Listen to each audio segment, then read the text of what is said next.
আসসালামু আলাইকুম। আজকে আপনাদের সাথে কিন্তু একটি মর্মান্তিক ঘটনা ঘটেছে। আমাদের ঢাকা থেকে যাওয়া রাজশাহীর পথে যে রোডটা রয়েছে, এখানে কিন্তু একটি বাস গাড়ি কিন্তু অ্যাক্সিডেন্ট হয়েছে। আমরা এখানে দুপুরে সকালবেলা আমরা ফজর নামাজ পড়ে কিন্তু নামাজের জন্য উদ্দেশ্য হয়ে বেরিয়েছিলাম, তখন দেখি একটি আওয়াজ পেয়েছি অনেক দূরে দূরে। তো তারপরে এখানে গেলাম, গিয়ে দেখলাম যে এক বাস গাড়ি এক ভ্যানের সাথে কিন্তু অ্যাক্সিডেন্ট করেছে। তারপরে এখানে দেখলাম যে আমাদের যে ভ্যান গাড়িটা ছিল, সে ভ্যান গাড়িটা কিন্তু ভ্যান গাড়ির ড্রাইভারটা সে কিন্তু জটপট করে কিন্তু সে মারা গেল। তারপরে আমরা বাস গাড়ির মালিকটা কিন্তু আটকে ছিল, তাকেও কিন্তু আমরা সেই সময় কিন্তু সকাল 5টায় এখানে কিন্তু অনেক ভোর ছিল, এখানে অনেক ভোর ছিল আর কুয়াশা বলার মতো নয়। এখন তো শীতকাল, তাই কুয়াশা অনেক ছিল, তাই জন্য আমরা দেখতে পাচ্ছি না। আর আমরা তো যে কি হয়েছে, তারপরে সবাই চিল্লাইতেছে বাস গাড়ির ভিতরে। দেখলাম যে কত মানুষ মানে আহত হয়েছে। আমরা আইডিয়া করেছি যে 25 জনের মতন একবার গুরুতর আহত হয়েছে। তার ভিতরে ছিল মুরব্বীরা, কিছু মুরব্বী ছিল। তো মুরব্বী তাদেরকে সবাইকে সহি সালামত কিন্তু বের করেছি, কিন্তু তারা কিন্তু গুরুতর অনেক আঘাত পেয়েছে। তাদেরকে কিন্তু আমরা অ্যাম্বুলেন্সের ভিতরে করে কিন্তু তাদেরকে পৌঁছে দিয়েছে।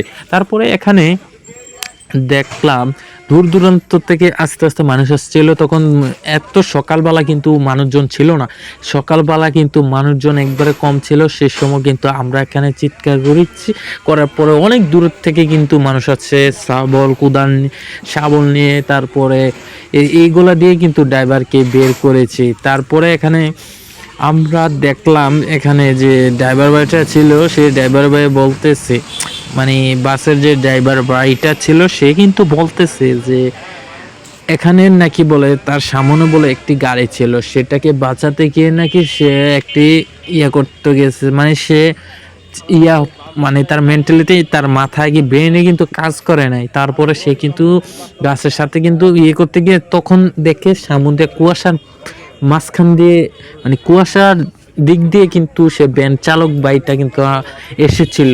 তাই ভ্যান চালক বাইও কিন্তু এই বাস গাড়ি আগারে পড়ে গেছে। পড়ে গিয়ে গাছটার সাথে বাড়িটা খেয়ে কিন্তু ভ্যান চালকের ভাইয়ের জীবনটা চলে গেছে। তো আমরা তার জন্য দোয়া করব, আল্লাহ যেন তার ব্যস্ত নসিব করে। তারপরে পুলিশ ভাইরা আসছে সকাল 9টার দিকে। তো 9টার দিকে আসার পরে এখানে 9টা বাজে পুলিশ ভাইরা এখানে বলতেছে যে কি এই আসে বিষয়। তো সবাই বলতেছে, পুলিশ ভাইকে বললাম যে এটা কি হয়েছে বা কেমনে করা লাগবে। সে তাদেরকে বলছে যে আপনারা এখান থেকে কিছু মালামাল, টাকা পয়সা, গয়না, তারপরে মোবাইল, এগুলা কিন্তু আমরা পেয়েছি। আমরা যুবক যারা রয়েছে তারা কিন্তু এটাকে উদ্ধার করে পুলিশের হাতে আমরা পৌঁছে দিয়েছি। তো এখানে অনেক প্রায় 3 থেকে 4 লক্ষ টাকা পাওয়া গেছে। কারণ কার জানি মনে করেন ক্যাশ মানে পড়ে গেছে, অ্যাক্সিডেন্টওয়ালা ভিতরে কিন্তু অনেক হয়েছে। তারপরে আমরা এটাকে পুলিশের হাতে দিছি। আর ভ্যান গাড়িটা দেখেন পুরো থেতলাই ফেলছে ভ্যান গাড়িটা। আর ড্রাইভার বাইকটা কিন্তু চিপা পড়ে গেছিল গাছটার সাথে, কিন্তু অনেক দ্রুতভাবে করছে। ড্রাইভারটাও কিন্তু আহত হয়েছে। তো ড্রাইভারটা বার করতে গিয়ে কিন্তু ভাই হাতগুলা ঠোসা পড়ে গেছে। কারণ এই বাইকে বাঁচাতে পারছি, কিন্তু ভাইয়ের মানে কষ্টটা এই সময় কীভাবে, যদি আমি এই সময় ভিডিওটা করতাম তাহলে একজন মানুষ বিপদে পড়ে যাচ্ছে, আর আমি ভিডিওটা করতাম তাহলে তো ভাই কি দেখা গেল সেই সময়। তাই জন্য আমরা উদ্ধারের মধ্যে ব্যস্ততা ছিলাম। তারপরে সে মালিকটাকে বের করেছি। আর কয়েকজন আহত হয়েছে, মানে ভ্যান গাড়ির ভিতরে যে মালিকটা মারা গেছে তাকে করার জন্য আমরা বাসের মালিকের সাথে কথা বলছে মানুষ। তারপরে সে বলছে যে কিছু টাকা মানে তার ফ্যামিলিকে দিবে, তার ভবিষ্যতের টেনশন করে। তো তার ফ্যামিলি তো অনেক ছেলে মেয়ে আছিল, কিন্তু সে তো মারা গেছে। তো তাই এই কারণে তাকে ফ্যামিলিতে কিছু টাকা আর্থিকতার সহায়তা করবেন বাস মালিকে। তো আমরা ছিল আমাদের মূলত যে ভিডিওটা, সবাই আস্তে ধীরে গাড়ি চালাবেন।